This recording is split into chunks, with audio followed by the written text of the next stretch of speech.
Olá, meus irmãos de fé, sejam bem-vindos ao nosso canal do YouTube Nossa Umbanda. Meu nome é Alex Costa e eu, como sempre, venho trazendo para vocês temas relacionados à nossa religião de Umbanda. Hoje nós vamos falar sobre a diferença entre Espiritismo e a Umbanda. Vamos lá!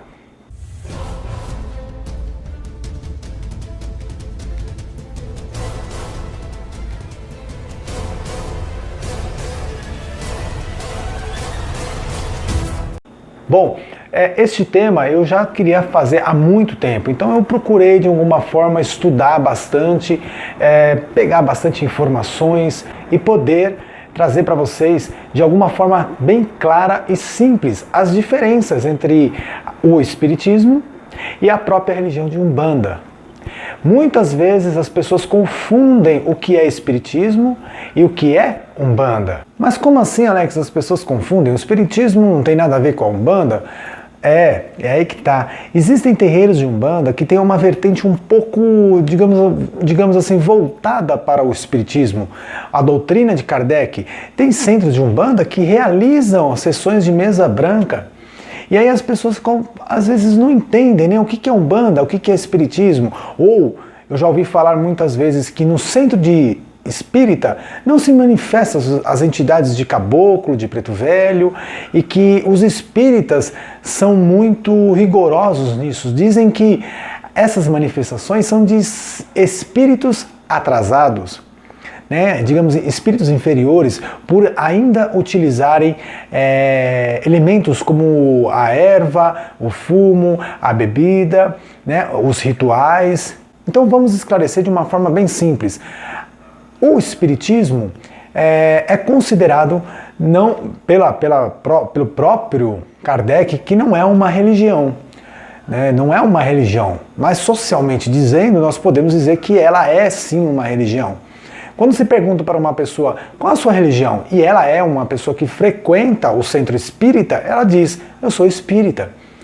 Então, nós podemos dizer que então ela é uma religião pelo fato de algumas pessoas se reunirem e dentro de uma doutrina, de um estudo, de um objetivo de ajudar as pessoas e também de se ligar a Deus. O Espiritismo, ele reúne essas pessoas e oferece aulas, palestras, passes energéticos, uma oportunidade de conhecer o Evangelho segundo o Espiritismo. A função realmente do centro espírita é evangelizar as pessoas encarnadas, pessoas que precisam ouvir, por exemplo, algumas passagens do Evangelho para que possam compreender muitas vezes as dificuldades que passam na vida.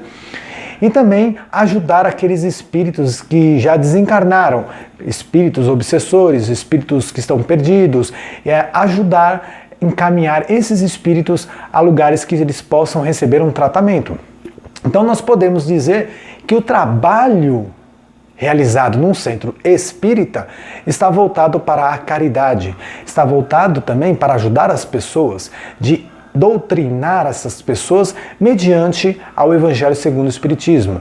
Então, nós temos ali um grupo de pessoas que estão reunidas em prol da caridade. Então, é uma religião, porque a religião é estar se religando a Deus juntamente com outras pessoas. Em meio à sociedade, o Espiritismo hoje é considerado uma religião. Pode não ter os mesmos rituais, as consagrações, os sacramentos, né? Pode não ter um sacerdote, pode não ter um altar, mas tem um grupo de pessoas que se unem em prol da caridade, de ajudar as pessoas, em prol da lei do amor. O trabalho do Centro Espírita é um trabalho maravilhoso, porém, a manifestação dos espíritos que estão presentes naquele centro são espíritos que, na sua última encarnação, tiveram grandes funções aqui na Terra. Por exemplo, médicos, advogados, artistas, pessoas que passaram por essa vida e deixaram uma grande lição, ou foram pessoas importantes. Então, muitas vezes, nos centros espíritas se manifestam esses espíritos importantes. Isto já vem lá de muito tempo. Quando nós estamos falando lá de muito tempo atrás, nós podemos puxar um pouco lá por volta de 1900, quando o kardecismo, né, quando o espiritismo chega ao Brasil. Então somente pessoas que eram poderosas, pessoas que tinham dinheiro, que podiam ter como bancar esse estudo, trazer os livros de Kardec para cá, né, poder bancar isso. Então são pessoas mais importantes. Então aquele grupo de pessoas que praticavam as sessões espíritas não eram pessoas humildes, assim, não eram pessoas pobres, eram pessoas que podiam bancar com dinheiro esse investimento de trazer o espiritismo para o Brasil. Então quem é que podia ir lá para a França, pegar tudo isso e trazer para cá? Somente eram as pessoas que tinham condições financeiras. Quando chega aqui no Brasil, a maior parte das pessoas que frequentavam eram pessoas que tinham cultura, eram pessoas que tinham gosto pela literatura, pelo estudo, pela a questão de descobrir o que é o espiritismo. Então foi aí que partiu aquela questão de que as sessões espíritas eram mais voltadas para as pessoas que tinham poder aquisitivo melhor. As pessoas que precisavam receber um passe, alguma coisa, até iam até os centros para receber uma informação, uma doutrina, porém as pessoas que comandavam os centros espíritas eram pessoas com mais grau evolutivo, assim financeiramente dizendo, né? Um pouco mais potencial. Depois, com o tempo, Chico Xavier aparece mostrando um autoconhecimento pela espiritualidade, mediunidade, com uma mediunidade tão aflorada, e ali ele começa a colocar em prática a sua mediunidade de psicografia. Ao mesmo tempo, fazia sessões de mesa branca também. Então, depois de Chico Xavier, é que os centros espíritas passaram então a ser mais ativos, né? As pessoas começaram a frequentar mais. Então, pessoas mais humildes começaram a ir aos centros buscar essa ajuda. Porém, não existe o atendimento direto para essas pessoas, não existe a consulta. Então, as pessoas iam para os centros espíritas, assistem às palestras, às aulas, né, que as pessoas oferecem, tudo sempre de forma gratuita. E após essas palestras eram realizados os passes, né, a troca de energia. Então os médiuns muitas vezes muitas vezes não, até hoje, eles dão os passes, muitas vezes sem estar incorporado, e depois havia também a incorporação desses espíritos para realizar tratamentos, curas, ou muitas vezes a desobsessão, a limpeza espiritual, então um tratamento um pouco mais voltado para o trabalho do espírito. Então esse espírito que vem e se manifesta no centro espírita, ele cita seu nome, a sua colônia pela qual ele trabalha, então eles têm uma ideia um pouco mais, digamos assim, espiritualmente dizendo, uma ideia mais limpa, né? A visão que eles têm da Umbanda é que na Umbanda o que se manifesta são espíritos ainda ligados à matéria, que é o caso do Preto Velho, o Caboclo, o Exu, as Pombogiras, que se apegam muito a elementos materiais para poderem trabalhar. E são entidades, espíritos de baixo vibração, por estarem ligados à matéria, por usarem ainda sotaques no seu tom de voz, né, os trejeitos. Então eles acreditam que esses espíritos são assim após a desincorporação. Então o que acontece? Na Umbanda, esses espíritos que se manifestam mesmo, como o Caboclo, o Preto Velho, não são realmente espíritos atrasados, são espíritos de alta evolução. A diferença é que esses espíritos que se manifestam na Umbanda são anônimos. Você não sabe quem são. Você não sabe, não tem ideia de qual é o nome dele realmente, se é João, se é Pedro, se é José, na sua última encarnação. Você não sabe se na última encarnação ele foi rico, se ele foi pobre, se ele foi arquiteto, se ele foi guari. Você não tem a mínima ideia. A única coisa que nós sabemos é que esse espírito que se manifesta usa o arquétipo do Preto Velho, do Caboclo ou do Herê para poder efetuar um trabalho de cura, de passe, de transmitir uma palavra. O arquéptico faz parte da Umbanda porque faz parte da história do Brasil. A história dos negros escravos, a história do índio que também foi escravizado, a história das crianças. Muitas crianças foram mortas na época da colonização. Crianças, tanto por parte dos donos, senhores de engenhos, como crianças dos negros. Crianças índios também foram mortas. Tudo que é manifestado na Umbanda tem um significado. Não significa que aquela entidade que está ali manifestada é daquele jeito após ele desincorporar. O plano espiritual é tão humilde nesse sentido que, se a gente for parar para pensar, um espírito de preto velho manifestado, um pai benedito que está manifestado ali num médio dentro de um terreiro, após a desincorporação, ele pode muito bem, no seu próximo trabalho, estar presente num centro espírita e ali se apresentar como um médico. E depois ele desincorporar e trabalhar, por exemplo, numa igreja, ou muitas vezes num hospital, ou em um hospício. Ele trabalha, espiritualmente dizendo, em todos os lugares, de formas anônimas, porque a função dele é levar a todos uma palavra, levar a todos uma energia positiva, o evangelho, é levar a todos a ajuda necessária. E dentro da Umbanda, esta ajuda vem de forma dos arquépticos.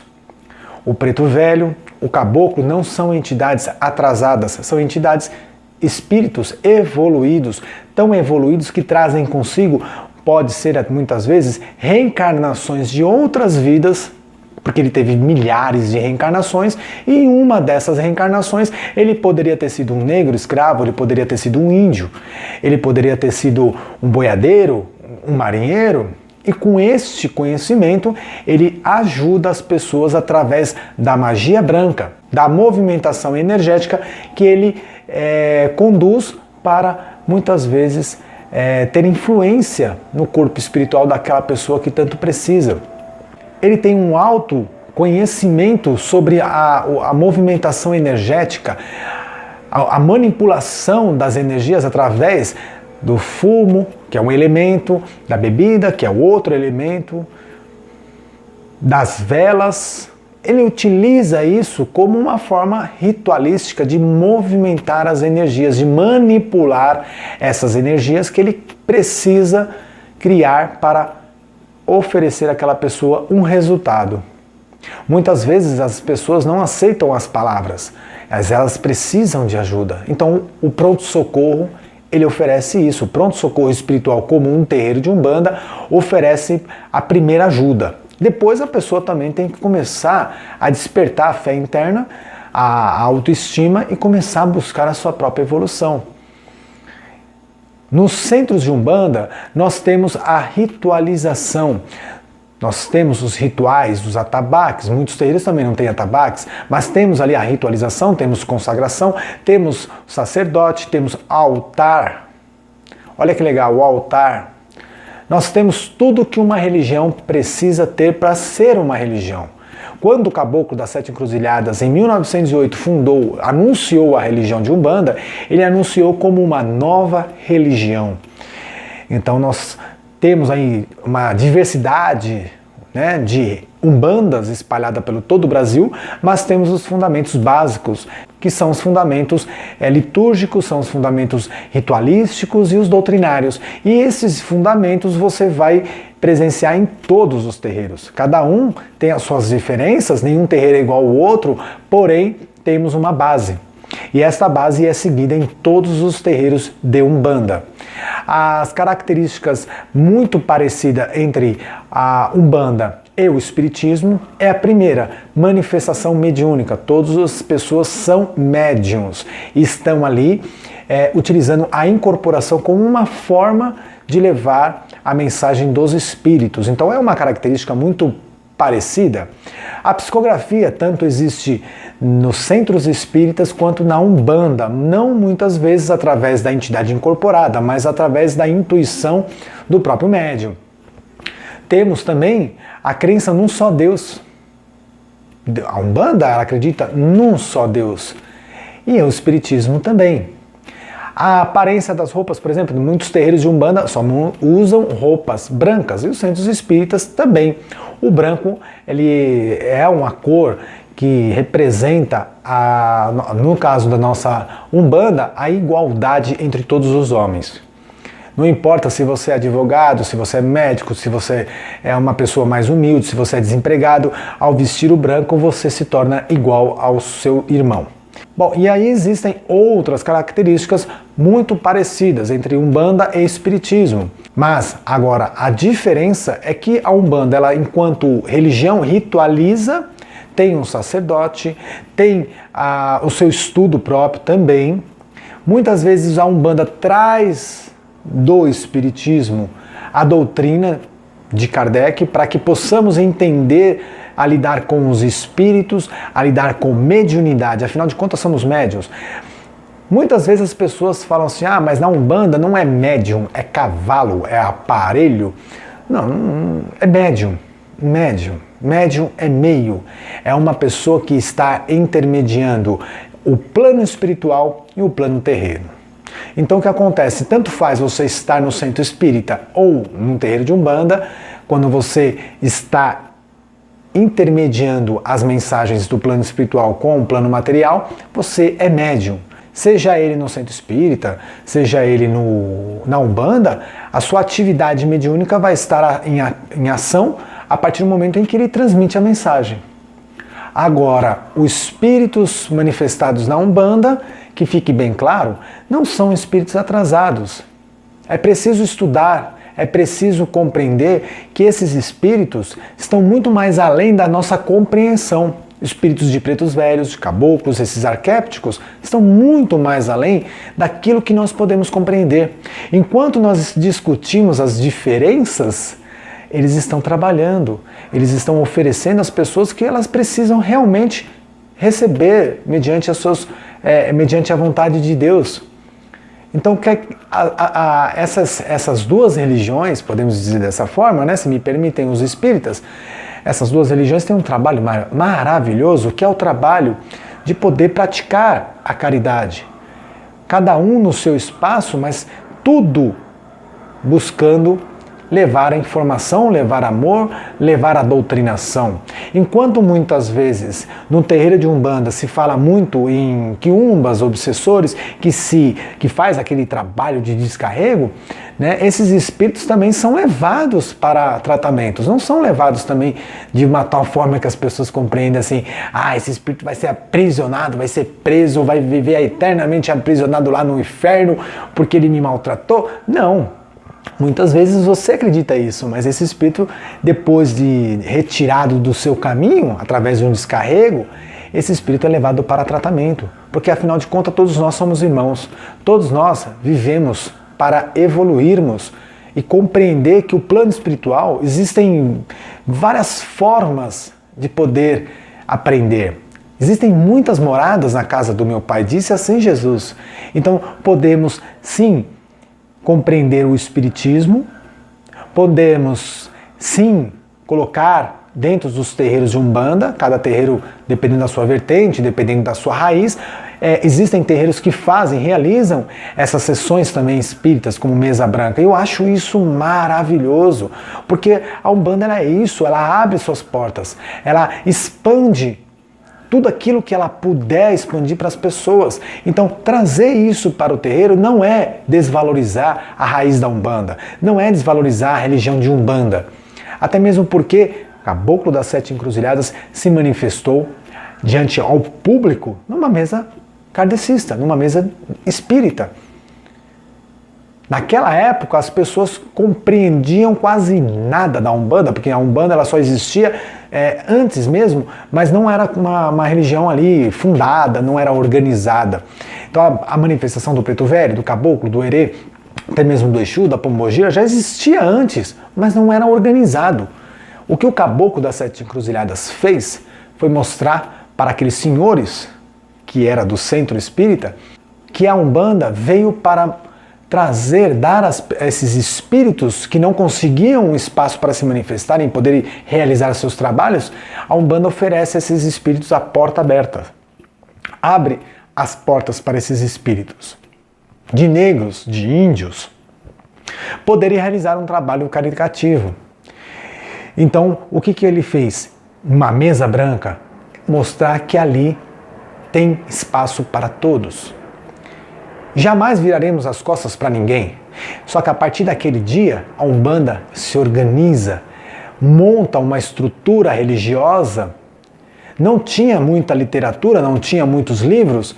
Então o que acontece? Tudo veio do espiritual.